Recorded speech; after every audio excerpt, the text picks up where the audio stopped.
नमस्कार, बहुत स्वागत है आप लोगों का लोक प्रशासन के सेशन में।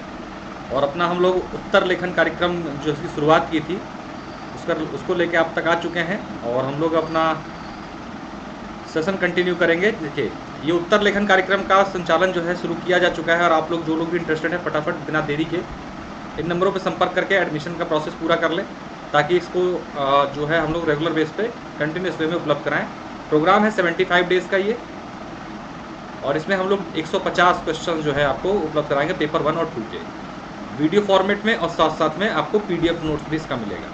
तो चलिए आज के इस क्वेश्चन को डिस्कस करते हैं, देखते हैं क्या है। 2 नंबर हैं, इनमें से आप किसी पे भी संपर्क करके बात कर सकते हैं कैसे क्या प्रोग्राम में एडमिशन लेना है, क्या क्या है। कोई भी शंका समाधान अगर आपको चाहिए तो इन नंबरों पर संपर्क आप कर सकते हैं। देखिए, आज का जो क्वेश्चन है, आज लोक प्रशासन सभ्य जीवन का रक्षक मात्र नहीं, वह सामाजिक न्याय तथा सामाजिक परिवर्तन का महान साधक है। टिप्पणी कीजिए या टिप्पणी लिखिए। अब देखिए, क्वेश्चन को घुमाया फिराया कितना है, लेकिन सवाल आपसे जो पूछ रहा है वो पूछ रहा है कि लोक प्रशासन का महत्व और बढ़ता महत्व। लोक प्रशासन का महत्व या बढ़ता महत्व, ये है सवाल, और इसको घुमा के पूछा गया है। क्वेश्चन है आपका यही, लोक प्रशासन का महत्व या बढ़ता महत्व। हमें सारा जो है अपना संरचना बनानी है, जो उत्तर की वो इसी क्रम में बनानी है। सीधे सीधे सवाल भी आते हैं, घुमा फिरा के भी सवाल आते हैं लोक प्रशासन के यूपीपीसीएस में। तो आप लोग हर तरीके से तैयार रहें, इसीलिए ये लाया गया है प्रोग्राम, ताकि आपको बेसिक तरीके से पता चल सके। अब क्या होता है, बहुत लोग क्वेश्चन पढ़ते ही टेंशन में आ जाएंगे कि क्या पूछ क्या दिया भाई। नहीं है, सीधा सवाल है भाई, महत्व पूछ रहा है और क्यों महत्व इसका लगातार बढ़ रहा है, आपसे ये जानना चाह रहा है। देखते हैं क्या है इसका मामला। लोक प्रशासन आधुनिक समाज का एक अनिवार्य अंग है।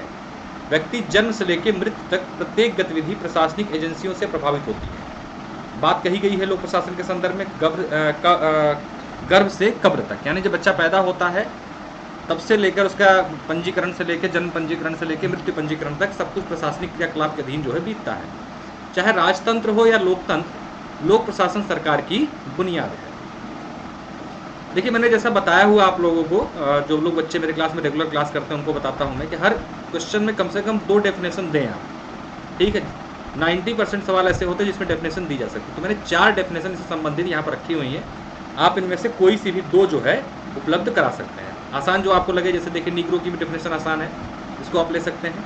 प्रशासन का असली मर्म जनता को दी जाने वाली बुनियादी सेवाएं हैं। फाइबर कहते हैं राज्य हर जगह है, शायद ही कोई जगह खाली छोड़ता हो। इसी तरीके से ब्रुक्स, एडम्स और डिमॉक की भी डेफिनेशन है। आपको जो भी आसान लगे वो आप कम से कम 2 डेफिनेशन जरूर प्रस्तुत कीजिए। 4 मैंने यहाँ उपलब्ध कराई हुई है। इसी क्रम में पहला पैराग्राफ लिखना है आपको, और उसके बाद 2 डेफिनेशन कोई भी आपको इन चारों में से पुटअप कर देनी है, और उसके बाद अपने क्वेश्चन को आगे बढ़ाना है। यह राज्य द्वारा निर्धारित कानूनों, नीतियों और कार्यक्रमों को लागू करने का मुख्य उपकरण है। क्या है ये राज्य द्वारा जो कानून बनाए जाते हैं, जो नीतियाँ बनाई जाती हैं, जो कार्यक्रम लॉन्च किए जाते हैं, उनको लागू करने का एक उपकरण है। कौन है उपकरण? लोक प्रशासन। तो लोक प्रशासन का महत्व हम इंगित कर रहे हैं कि देखिए, अगर लोक प्रशासन नहीं होगा तो आप चाहे कितने अच्छे कानून, नीतियाँ, कार्यक्रम बना लें, उनको आप लागू नहीं कर पाएंगे, क्योंकि आपके पास लागू करने का उपकरण जो है वो होगा ही नहीं अगर लोक प्रशासन नहीं है तो। विकासशील देशों जैसे भारत में सामाजिक आर्थिक रूपांतरण की प्रक्रिया में लोक प्रशासन एक महत्वपूर्ण यंत्र है। हम क्या है, एक विकासशील देश है। हमारे यहाँ पर लगातार सामाजिक संरचना में और आर्थिक स्थितियों में लगातार बदलाव हो रहा है। ऐसे में लोक प्रशासन की भूमिका और भी महत्वपूर्ण हो जाती है, क्योंकि जब सामाजिक क्षेत्र में बदलाव आते हैं तो सामाजिक टकराव की संभावनाएं बनती हैं। आर्थिक रूपांतरण जब होता है तो उसमें भी जो है प्रशासन की महत्वपूर्ण भूमिका देखने को मिलती है। स्थिरता और व्यवस्था कायम रखने में लोक प्रशासन की महत्वपूर्ण भूमिका है। लॉ एंड ऑर्डर मेंटेन करके सिस्टम को बनाए रखना एक लोक प्रशासन का महत्वपूर्ण कार्य है, क्योंकि सरकारें बदलती रहती हैं, लेकिन ये प्रशासन है जो निरंतरता बनाए रखता है। आपको पता है हर 5 साल में सरकार बदल जाती है, तो लेकिन प्रशासन जो है वो एक निरंतर चलने वाली मशीनरी है, वो कभी नहीं बदलती, ठीक। तो ऐसी दिशा में सरकारों की भूमिका, सरकारों की अपेक्षा लोक प्रशासन की भूमिका जो है लॉ एंड ऑर्डर में जो है महत्वपूर्ण देखने को मिलती है। अब एक नज़र में देख लेते हैं कि लोक प्रशासन का महत्व या उसमें वृद्धि का जो कारण है वो मेनली क्या है। लोक प्रशासन का महत्व एवं उसके वृद्धि का कारण जो है मुख्यतः वह क्या है। तो सबसे पहले देखिए, एक एक करके देखेंगे। सबसे पहले विश्व संविधानवाद का उदय।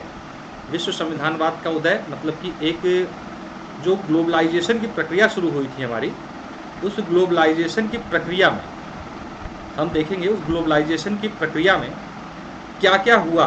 सारा जो विश्व है नज़दीक आता चला गया और इसी को कहा गया विश्व संविधान, यानी कि पूरी दुनिया के लिए एक पर्टिकुलर कुछ नियम कानून जो है धीरे धीरे बनने लगे। उसमें क्या क्या है आपका मानवाधिकार संरक्षण, पूरे वैश्विक स्तर पर मानवाधिकार संरक्षण का प्रयास लगातार किए जाते हैं और मानवाधिकार को संरक्षित करने में प्रशासन की महत्वपूर्ण भूमिका है। सशक्तिकरण आधारित विकास, हम लोग विकास के साथ साथ सशक्तिकरण आधारित विकास की संकल्पना पर चल रहे हैं वैश्विक आधार पर। अगर बात करें तो कैसे सशक्तिकरण, बाल सशक्तिकरण, महिला सशक्तिकरण, तो ये सशक्तिकरण आधारित विकास को बढ़ावा देने के लिए भी आपको प्रशासन की आवश्यकता पड़ती है। लिंग समानता, जेंडर इक्वलिटी अगर मेंटेन करने के लिए भी प्रशासनिक क्रियाकलाप और प्रशासन की महत्वपूर्ण भूमिका है। बाल विकास परियोजना अधिकारी से लेकर अन्य जो क्या कहते हैं कि अधिकारी समाज कल्याण विभाग से संबंधित हों या अन्य विभागों से, वो बेहतर कार्य करते हैं। बाल संरक्षण और बाल अधिकार, यहाँ इसके लिए भी अलग से विभाग, अलग से अनुभाग जो है बनाए गए हैं। ठीक, प्रशासन आपको इसमें, तो सबसे पहला कारण क्या हो गया, विश्व संविधानवाद का उदय। क्यों बन रहा है, बढ़ रहा है लोक प्रशासन का महत्व या वृद्धि उसमें क्यों हो रही है, तो आप इसको इस तरीके से बताओ। दूसरा है पॉइंट आपका सुशासन की अवधारणा। ध्यान दीजिए, सुशासन की अवधारणा बहुत तेजी से विकसित हो रही है और लगातार इस पर कार्य हो रहा है। शासन से अगला स्टेप है सुशासन, और सुशासन को मेंटेन करने के लिए हमें जवाबदेहिता, पारदर्शिता, जन उन्मुखता और विकेंद्रीकरण की आवश्यकता पड़ती है। और ऐसे में हम अपने प्रशासन को भी जवाबदेही, पारदर्शी और जन उन्मुख के साथ साथ विकेंद्रीकृत प्रशासनिक व्यवस्था में परिवर्तित कर रहे हैं।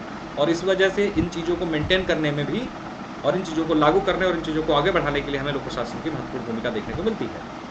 कुछ वैश्विक चुनौतियां हैं जिन्होंने लोक प्रशासन के कद को बढ़ाया है, उसके कद में वृद्धि की है, जैसे कि आतंकवाद से निपटने के लिए नित नए नियम, नीतियाँ, कानून और उनको इम्प्लीमेंट करने का जो काम होता है LIU डिपार्टमेंट से लेकर इंटेलिजेंस विभाग तक का, वो सब के सब क्या है, आपके लोक प्रशासक हैं।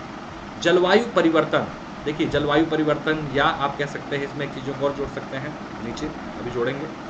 जलवायु परिवर्तन पे क्या किया गया, आपदा नियंत्रण बोर्ड बनाए गए, जिलाधिकारी को जिला आपदा प्रबंधन अधिकारी घोषित किया गया। इसी तरीके से पूरे संरचना बनाई गई। तो जलवायु परिवर्तन के माध्यम से जो डिजास्टर्स आते हैं, जो आपदाएं आती हैं, उनसे निपटने में भी लोक प्रशासन महत्वपूर्ण भूमिका है। आर्थिक संकट, किसी प्रकार के आर्थिक संकट आने पर लोक प्रशासन जो है अपनी सैलरी के साथ साथ, खुद स्वैच्छिक दान के साथ साथ आर्थिक गतिविधियों में प्रशासन की सम्मिलितता के माध्यम से क्या किया जाता है, इन चुनौतियों को निपटा जाता है। वैश्विक चुनौती में आप कोविड-19 को भी आप जोड़ सकते हैं, कोविड-19 जैसी महामारी, ठीक है, तो वहाँ जोड़ दीजिए। इसमें निपटने में आपने देखा लॉकडाउन से लेके वैक्सीनेशन तक कितनी महत्वपूर्ण भूमिका रही है लोक प्रशासन की। फिर राष्ट्रीय समस्याएं हैं, सांप्रदायिक हिंसा, अलगाववाद, एकता, अखंडता, गरीबी, कुपोषण और समता आधारित विकास, समानता आधारित विकास। इन सब कारणों को मेंटेन करने के लिए, इनको बनाए रखने के लिए, इनसे निपटने के लिए भी लोक प्रशासन की महत्वपूर्ण भूमिका हमें विकासशील समाजों में देखने को मिलती है। PCS 2020 में ही इस तरीके से क्वेश्चन आया था, महत्वपूर्ण बढ़ती भूमिका और महत्वपूर्ण भूमिका या महत्व में वृद्धि होने का कारण पूछा गया था, ठीक है आपसे।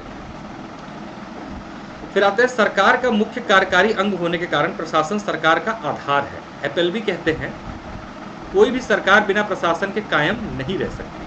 वास्तव में शासन की छवि प्रशासन पर ही निर्भर करती है, क्योंकि सरकार द्वारा निर्मित नीतियों का क्रियान्वयन कितने बेहतर तरीके से होता है, यह प्रशासन की प्रभावशालिता पर ही निर्भर करता है।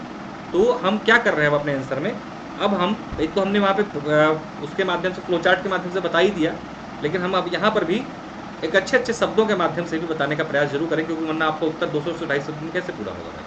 तो बताया है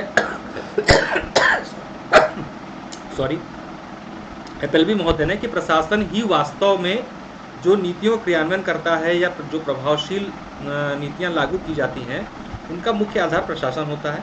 नीग्रो ने प्रशासन को एक नैतिक कार्य तथा प्रशासन को नैतिक अभिकर्ता कहा है। नैतिक कार्य और प्रशासन को नैतिक अभिकर्ता, यानी कि इन्होंने सीधे मोरालिटी से जोड़ दिया है, इस चीज़ को एथिक्स से जोड़ दिया है कि प्रशासन एक क्या है, नैतिक कार्य है, और उसको जो करते हैं यानी प्रशासक क्या हैं, उसके नैतिक एजेंट, एथिकल एजेंट हैं। सामाजिक न्याय, समता, परिवर्तन इत्यादि हेतु सक्रिय रूप से कार्य करते हैं। जो हमारे प्रस्तावना में निहित बातें हैं, जो हमारे संविधान में निहित बातें हैं, उनको लागू करने की मुख्य कड़ी जो है और मुख्य जो दायित्व है किसके हाथों में, प्रशासन के हाथों में। मौजूदा समाज में लोक प्रशासन के महत्व को निम्न बिंदुओं में जो है हम आसानी से देख सकते हैं। पहला, नीति का संरक्षण, जो नीतियां बनाई जाती हैं उनको लागू करना, उनको संरक्षित करना, उनके फीडबैकिंग का काम किसका है? आपका प्रशासन का। स्थिरता और व्यवस्था कायम रखना, लॉ एंड ऑर्डर मेंटेन करना। सामाजिक आर्थिक परिवर्तनों के उपकरण के रूप में लोक प्रशासन की भूमिका को हम लोग समझ सकते हैं। समाज में निर्बल वर्गों का संरक्षण अन्य विभागों के माध्यम से, समाज कल्याण विभाग के माध्यम से और अन्य माध्यमों से भूमिका आपको देखने में स्पष्ट रूप से मिल जाती है। लोक नीति निर्माण व क्रियान्वयन में भूमिका, लोक नीति निर्माण यानी पब्लिक पॉलिसीज को बनाने में और साथ में उनके क्रियान्वयन में महत्वपूर्ण भूमिका जो है आपकी रहती है। किसकी? प्रशासन की। आपको पता ही है, अगर आपने देखिए पता है कि नीति निर्माण काम किसका है? विधायिका का। लेकिन विधायिका जो है इतनी सक्षम नहीं होती है क्योंकि उसके पास तकनीकी रूप से उतना ज्ञान नहीं होता है। तो नीति निर्माण के कार्य में भी कहीं न कहीं प्रशासन का महत्वपूर्ण रोल रहता है और क्रियान्वयन में तो पूरा रोल रहता है ये प्रशासन का। तो यही बात यहाँ पर कही जा रही है। समकालीन समय में लोक प्रशासन का महत्व कई गुना बढ़ा है। विज्ञान और प्रौद्योगिकी के विकास, पुलिस राज्य के स्थान पर अब क्या हो गया है? कल्याणकारी राज्य। आर्थिक नियोजन की प्रक्रिया, जनसंख्या वृद्धि जैसी चुनौतियों ने प्रशासन के कार्य क्षेत्र में क्या किया है? विस्तार किया है। ठीक है, पुलिस राज्य की जगह कल्याणकारी राज्य का मतलब भाई पहले हर चीज में जो है पुलिस परमिशन यानी कि लाइसेंसिंग व्यवस्था थी। अभी क्या है? कल्याणकारी राज्य है। जन कल्याण उन्मुख कार्य जो है सरकार और प्रशासन के माध्यम से किए जाते हैं। कानून व्यवस्था में भी नई चुनौतियों की वजह से नियमन आवश्यकता बढ़ी है। वही एकता, अखंडता, राजनीतिक सुरक्षा जैसे विषय भी प्रशासन पर ही निर्भर है। तो अमूमन देखेंगे आप तो सब कुछ अगर देखा जाए, सब कुछ वो पूरी तरीके से प्रशासनिक क्रियाकलापों और प्रशासन पर ही निर्भर करता है। चाहे आप कहीं भी देखेंगे अपने आसपास जो भी घटनाक्रम घट रहा होगा तो उसका कहीं ना कहीं कोई ना कोई लिंक आपको प्रशासन से मिल ही जाएगा। लॉकडाउन जैसी परिस्थितियों में आपने इसको बहुत स्पष्ट देखा होगा कि जब सारे सेक्टर बैठ गए, सारे सेक्टर रोक दिया गया, ऐसे में प्रशासन ही था जो चारों तरफ से कार्य कर रहा। वर्तमान में उदारीकरण, वैश्वीकरण और निजीकरण के दौर में यद्यपि परंपरागत नियमन कम हुआ है, लेकिन कई अन्य समस्याएं नए प्रकार के नियमन व्यवस्था को जन्म दिया है। हुआ क्या है? नियमन व्यवस्था कम हो गई। पहले लाइसेंसिंग व्यवस्था के तहत प्रशासन जो है दूसरे माहौल में था, मतलब कंट्रोलिंग वाले पोजीशन में था। ठीक है, हर चीज़ पे कंट्रोलिंग थी। अभी क्या हुआ है? एलपीजी के आने के बाद क्या हुआ है कि ये नियमन का काम तो कम हो गया है, लेकिन कई समस्याएं और उभरी हैं और नियमन का जो सिस्टम था उसमें चेंज हुआ है। क्या से? जैसे वैश्विक आतंकवाद, जलवायु परिवर्तन, सतत विकास के मुद्दे, मानवाधिकार का संरक्षण, लिंग समानता, आर्थिक संकट जैसी समस्याओं में प्रशासन की महत्ता में क्या की है? वृद्धि की। देखिए हमने जो ये देखा था फ्लो चार्ट, ये फ्लो चार्ट अंदर जो आपने बातें लिखी उसका एक कंक्रीट है। ये फ्लो चार्ट ही जो है, ये जो हम लोग सोचते हैं हिंदी मीडियम में नंबर नहीं आता, इंग्लिश मीडियम में नंबर आ जाता है, तो ये फ्लो चार्ट वगैरह का प्रयोग आप लोग करना सीखिए। यहाँ पर मेनली जो मैं आपको करा रहा हूँ, ये प्रोग्राम लेकर आया हूँ, उसके पीछे का मूल कारण है कि फ्लो चार्ट और डायग्राम कैसे मेंटेन करना है, कैसे बनाना है, कैसे पुटअप करना है, इन चीज़ों पर ही समझ गया। और ऐसे महत्वपूर्ण सवालों के संग्रह आप तक पहुँचा रहा है जो आपके एग्जाम पॉइंट ऑफ व्यू से, अगर आप 75 सवाल ये कर लेते हैं तो मुझे लगता है कि 4 से 5 सवाल आप अपने एग्जाम में, 5 के 5 सवाल आपको मिल जाएंगे। निष्कर्ष के साथ हम इसको खत्म करेंगे। प्रशासन की महत्ता से ही बियर्ड ने ये कहा है कि प्रशासन की महत्ता में ही बियर्ड ने कहा है कि प्रशासन आधुनिक सभ्यता का विज्ञान है तथा प्रशासन के इस विषय से महत्वपूर्ण कोई विषय नहीं है। तो इस तरीके से आप एक किसी की पंक्ति नहीं याद आ रही है तो कुछ भी करके आप अपने उत्तर का समापन कर सकते हैं। तो ये लगभग 250 प्लस शब्दों का उत्तर है, क्योंकि 15 नंबर का जो शब्द आप क्वेश्चन आता है, आपको पता है 15-15 10 नंबर के सवाल आते हैं आपके प्रॉपर पीसीएस में, तो 15 नंबर का प्रॉपर सवाल है। 250 शब्दों में आप इस तरीके से इस चीज़ को लिख सकते हैं। तो चलिए इसी कड़ी में हम लोग आगे बढ़ते रहेंगे। इन नंबरों पर संपर्क करके फटाफट आप लोग एडमिशन ले लें। कैसे नंबर एडमिशन लेना, क्या करना है, सब आप इन पर बात करके कर सकते हैं। ठीक है, तो ये कुछ आप लोगों तक लगातार सीरीज पहुँचती रहेगी। अभी फिलहाल डेमो चल रहा है, कुछ दूर में डेमो रोक दिया जाएगा और पेड है प्रोग्राम, ये पहले आपको बता देना चाहता हूँ मैं। तो इन नंबरों पर संपर्क करके कैसे क्या करना है सब आप जानकारी ले सकते हैं। तो चैनल को लाइक सब्सक्राइब जरूर कर लीजिएगा, शेयर जरूर कीजिएगा ताकि मैक्सिमम लोगों तक बात पहुँचे। और भी बहुत प्रोग्राम्स चल रहे हैं तो आप उनको भी ज्वाइन कर सकते हैं। बहुत बहुत धन्यवाद, नमस्कार, मिलते हैं नेक्स्ट क्वेश्चन के साथ।